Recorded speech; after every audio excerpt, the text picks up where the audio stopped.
नमस्कार विद्यार्थियों। राजकीय महाविद्यालय इटावा द्वारा संचालित ऑनलाइन क्लासेज में आप सभी का स्वागत है। विद्यार्थियों, हम अनुवाद प्रकरण पर चर्चा कर रहे थे, जिसमें हमने अनुवाद की परिभाषा, स्वरूप एवं महत्व तथा अनुवाद के प्रकारों का अध्ययन कर लिया है। और आज हम जिस प्रकरण पर चर्चा करेंगे वो है अनुवाद कार्य की प्रकृति। अनुवाद की प्रकृति को लेकर भाषा शास्त्रियों और अनुवादकों में अधिक मतभेद पाए जाते हैं। अनुवाद कला है, विज्ञान है, शिल्प है या कौशल है। इस संबंध में वे अब तक एक मत नहीं हो पाए हैं। अनुवाद की प्रक्रिया 1000 वर्ष पूर्व से ही किसी न किसी रूप में विभिन्न भाषाओं में चली आ रही है। अनुवादकों में 20वीं सदी से पहले तक सबसे बड़ी मात्रा में साहित्य का अनुवाद ही विभिन्न भाषाओं में हुआ था।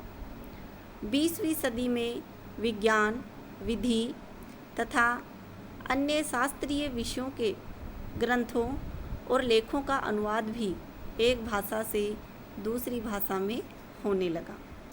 चूँकि साहित्य के अनुवाद के लिए कोई नियम, शास्त्र या तकनीक पद्धति निर्धारित नहीं की जा सकती, अतः अनुवाद को एक कला ही माना जाता रहा। कला में मौलिक प्रतिभा की उपेक्षा होती है तथा वह मानवीय पक्षों द्वारा ढलती है और पूर्णतः मानव नियोजित होती है। वही स्थिति अनुवाद की भी है। इसीलिए यदि कला और विज्ञान दोनों में अनुवाद को वर्गीकृत करने की बात आए तो उसे कला वर्ग में ही रखा जाएगा। ऐसे अनुवाद को कला मानने वाले भाषा शास्त्रियों की मान्यता है। लेकिन वर्तमान में अनुवाद की धारणाएं बदल रही हैं। अनुवाद को विज्ञान मानने वाले भाषा शास्त्री और अनुवादकों का कहना है कि अनुवाद की धारणाएं पूर्णतः बदल रही हैं। जब से विज्ञान और विधि के अनुवाद होने लगे हैं, तब से अनुवाद की एक निर्धारित प्रक्रिया बनने लगी है, जिसे दूसरे शब्दों में नियम भी कहा जा सकता है। इस प्रकार अनेक क्षेत्र ऐसे हैं जिनमें अनुवाद केवल कला न रहकर विज्ञान बन गया है। निर्धारित शब्दावली, निर्धारित प्रक्रिया और निर्धारित नियमों के अनुसार अनुवाद की यह विधि उसे विज्ञान की परिधि में ला देती है।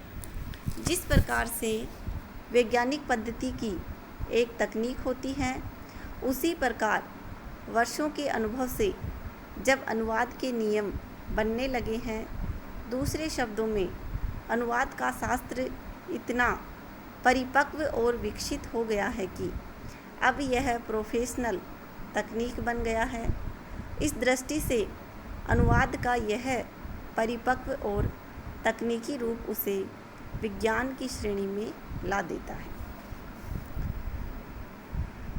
कुछ भाषा शास्त्रियों का कहना है कि आज अनुवाद की सामग्री इतनी तथ्यात्मक, सूचनात्मक और तर्कात्मक है कि वह एक शिल्प से आगे नहीं बढ़ता। विशेषकर मीडिया, राजनीति शास्त्र, अर्थशास्त्र एवं विज्ञान के क्षेत्र में अनुवाद की भाषा निरंतर बढ़ती जा रही है और अनुवादकों को अनुवाद यांत्रिक तत्परता से करना पड़ता है, अतः वह प्रायः एक शिल्प ही रह जाता। इयान फिलने ने कहा है कि अनुवाद एक शिल्प यानी क्राफ्ट और कला दोनों है। अनेक भाषा शास्त्री अनुवाद को मात्र शिल्प मानने के पक्ष में नहीं है। तो सबसे पहले हम देखते हैं कि अनुवाद एक कला किस प्रकार से माना जाता है। यद्यपि इस प्रश्न का उत्तर देना आसान नहीं है कि अनुवाद एक कला है, विज्ञान है, कौशल है अथवा शिल्प है। फिर भी तथ्यों के निष्कर्ष के रूप में कह सकते हैं कि अनुवाद एक वैज्ञानिक कला है। डॉक्टर जी गोपीनाथन ने अनुवाद को एक वैज्ञानिक कला माना है। उनका कहना है कि जहाँ तक अनुवाद के कार्य का प्रश्न है, वह एक वैज्ञानिक सिद्धांत मात्र नहीं है। उसके लिए अनुवाद की कला की आवश्यकता है। पृष्ठभूमि का विज्ञान पक्ष एवं प्रयोग की कला धर्मिता मिलकर अनुवाद को एक वैज्ञानिक कला बनाते हैं। अनुवाद के चिंतकों का एक बहुत बड़ा वर्ग अनुवाद को कला मानता है। जो वर्ग अनुवाद को कला मानते हैं, उनका कहना है कि अनुवाद कला है, क्योंकि अनुवादक के लिए सहज प्रतिभा और अंतर्ज्ञान की आवश्यकता होती है। यह आवश्यकता जितनी लेखक को होती है, उतनी ही अनुवादक को भी होती है। अनुवाद को कला न मानने वाले विद्वानों का मत है कि कला में कलाकार की आत्माभिव्यक्ति होती है, लेकिन अनुवादक किसी भी तरह आत्माभिव्यक्ति नहीं करता है।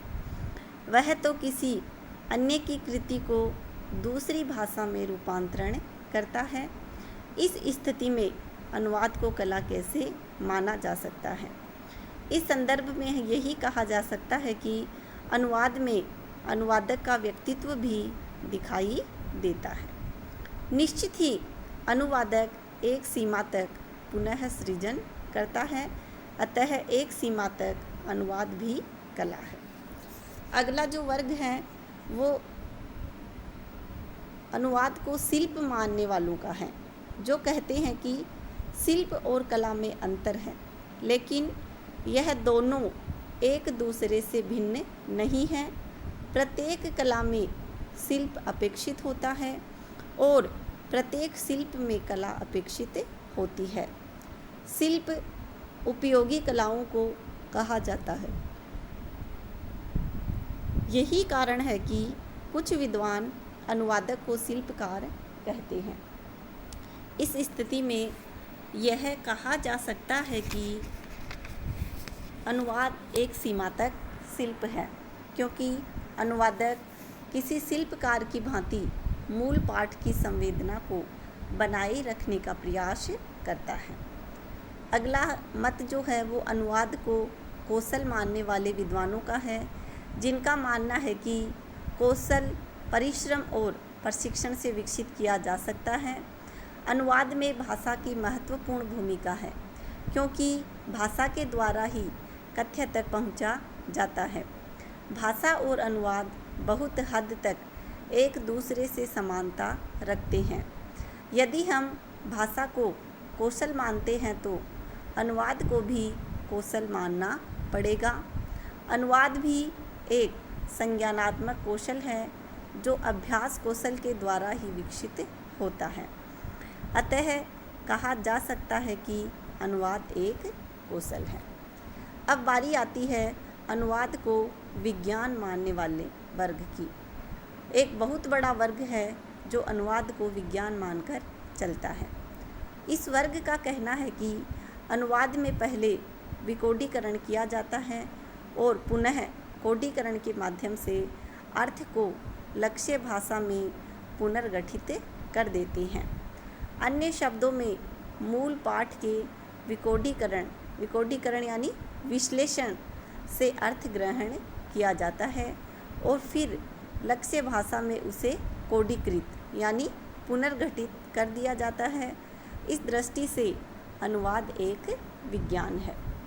अनुवाद को विज्ञान कहने वाले इसका दूसरा आधार बताते हैं कि अनुवाद एक वैज्ञानिक प्रक्रिया है, जिसमें आदि से अंत तक सुनिश्चित तथा सार्थक नियमों को सत्यनिष्ठा और तटस्थता के साथ अनुवादक को पालना पड़ता है। स्रोत भाषा के भावों का अनुवादक द्वारा ग्रहण, उसका मानसिक रूप से भाषांतरण, उसके बाद लक्ष्य भाषा में उसकी अभिव्यक्ति। अनुवाद की प्रक्रिया इस प्रकार वैज्ञानिक होती है। अतः इस विवेचन से हम कह सकते हैं कि अनुवाद कला है, अनुवाद शिल्प है, अनुवाद कौशल है और अनुवाद विज्ञान भी है। डॉक्टर भारती गोरे का मत है कि अनुवाद की प्रकृति विषय तथा प्रकार के अनुरूप बदलती रहती है। अनुवाद प्रक्रिया के आधार पर अनुवाद की प्रकृति को देखें तो पता चलता है कि अनुवाद प्रक्रिया का पहला चरण बोधन विश्लेषण विज्ञान है। अनुवाद प्रक्रिया का दूसरा चरण संक्रमण कौशल है। तीसरा चरण पुनर्गठन और अभिव्यक्ति कला है, अर्थात एक साथ सब कुछ है।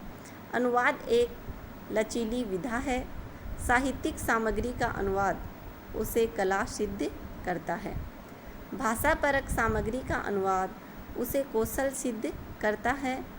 गठन शिल्प का पक्ष उसे शिल्प सिद्ध करता है, तो तथ्यपरक सामग्री का अनुवाद उसे विज्ञान सिद्ध करता है।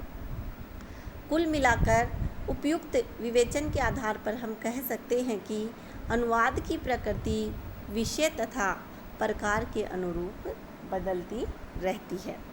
इस प्रकार अनुवाद एक कौशल, विज्ञान, कला और शिल्प हो सकता है। आज के इस वीडियो में इतना ही। धन्यवाद।